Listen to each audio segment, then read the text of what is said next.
the film last night, I was really struck by how it has even more comedy and more action than the first one. Was that exciting to you for a sequel? I mean, It was, yeah. I saw it for the first time 2 weeks ago, and it's one thing, you do all the dialogue and you see all the storyboards, but you just don't know ultimately how it's going to all come together. And there's there are parts of the script where the director's saying, "Well, you're screaming because you're hanging off the side of a spaceship and you're doing this and that, and the people down below are a few hundred yards away." So you're trying to imagine what this whole scenario looks like, but you don't know until you actually see it, and then you think, "Oh, well, I'm glad I screamed because it wouldn't make sense otherwise." right. And did you find yourself, I mean, laughing and enjoying the action? I mean, Oh yeah, yeah. You know what dawned on me too is that I was watching the Minions, and I realized that they are the Marx Brothers.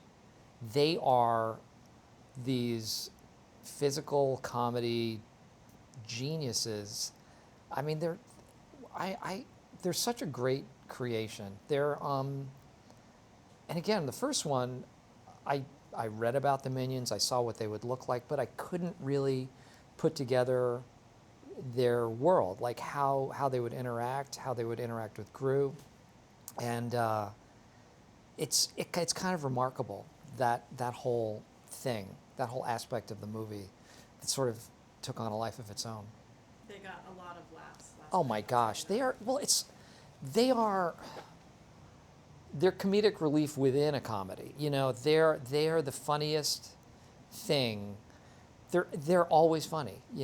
They can do almost nothing, just a little luck or a little, and they don't even really speak. It's all gibberish, and you can kind of decipher sort of what they're saying. Yeah, they're great.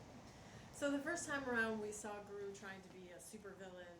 This time around, he's really trying to be a super dad. Yeah. As a dad yourself, tell me where we find him in the beginning of this film, and Well, Gru, he's trying to go legit. He wants to be a good dad. He knows he has to put his evil ways behind him, so he's come up with a line of jams and jellies that apparently are not very tasty and will be an utter failure if he were to market them.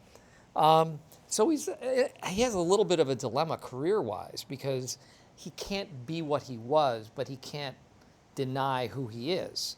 And I think it's an interesting, sort of subtle nod to parenting as well, because I think as you become a parent, at least with our first kid, the focus really becomes them, and it's all about just your child. But what we kind of learned is that in order to be really healthy and even better parents, is that you have to keep yourself energized career-wise. You have to keep that part of yourself alive, and I think Gru is sensing that.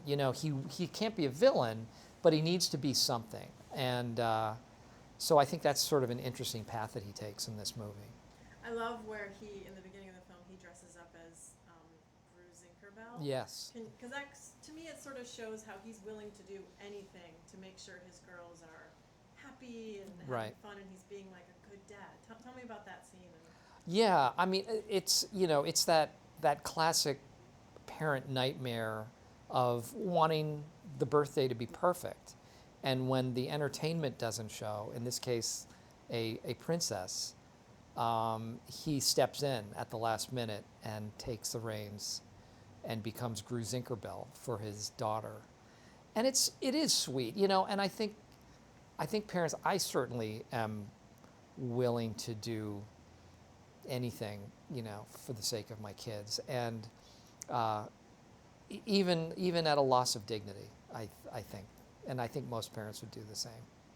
So the other highlight of the film, I think, is this partnership you have with Lucy. Mm-hmm. Tell me about playing that up with Kristen Wiig, and sort of give me the backstory on what the Anti-Villain League wants you guys to do.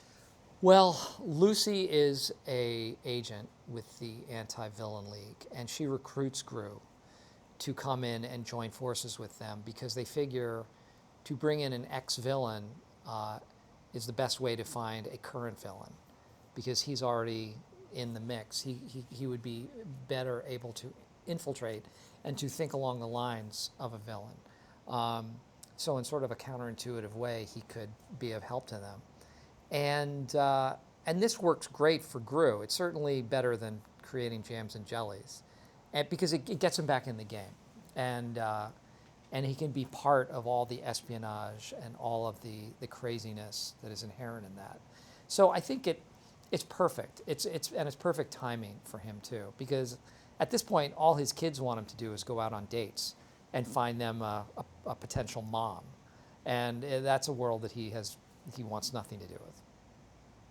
Tell me about Kristen Wiig as Lucy.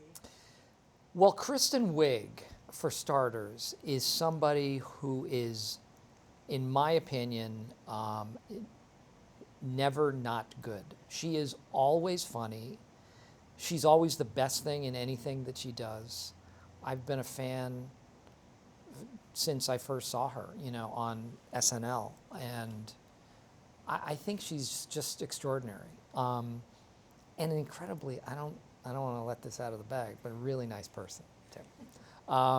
So yeah, to get to, and we never worked together. We never, on the movie, I never even hear her dialogue. We always are taped separately, but just keeping her voice in the back of my mind was really helpful, because I knew she was going to go all sorts of different ways with it and be really playful with it, and she's so good in it. The theme of dating, you brought it up, how the girls just want you to date and find them a mom. The theme of dating in the movie is really fun because they want you to date and you're trying to not let Margot date. Talk about that as a dad of a young girl. Yeah, I hope I'm not like Gru when it comes to my daughter dating. I know it's around the corner, but it's not there yet. And it's such a cliche, I think, that the dad will be overprotective and that he will scrutinize the potential boyfriend, and that I hope at least I'm not that transparent. But I also hope that my kids are raised in a way where they respect themselves and they try to make good choices. But I also know that they're going to make bad choices from time to time, and they have to learn from those as well. So there's that fine line between when to let them make the bad choice, knowing that it's a bad choice, and when you have to step up and actually protect them from something. So I don't know. I hope I'll be fairly cool. We'll see. We'll see.